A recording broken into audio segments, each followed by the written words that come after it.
Here we are, 1978, and check it out. This is what it's about. This one, the HJ45, it's the diesel.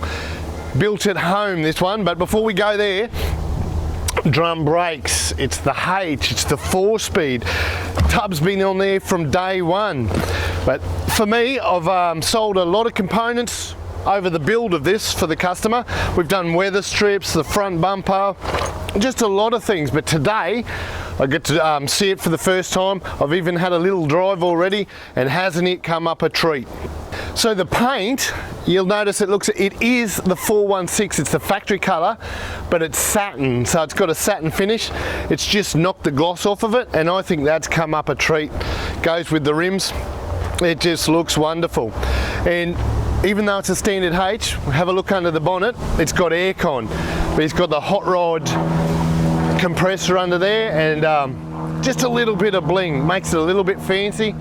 And then we go on the inside, and you'll see it's not the Nippon Denso, it's got an aftermarket aircon unit in there. And what more could you want? It's a Queensland rig. So inside, it's beautiful dash. It hasn't been molested. It's got them little holes, they're all factory holes. They're all meant to be there. The seats, the door cards, the hood lining.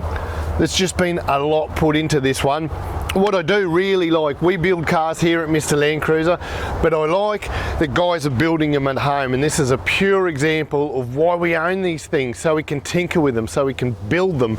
This come in, when he purchased it, it was a different ute, and he's all built it at home, had some help along the way, and I'm just stoked that us guys are part of it and can supply some of the parts he needs. Due to guys like Rob Sawyer, he's bought the tailgate off Rob. Rob's making these tailgates, brand spanking new replicas. We've purchased them, this one's got them. Now Rob's also doing the sides and the floors. We've actually got a few headboards in production, so it's just making these style sides live again. It's one of the most popular things at the moment, the old style side, and you can see why.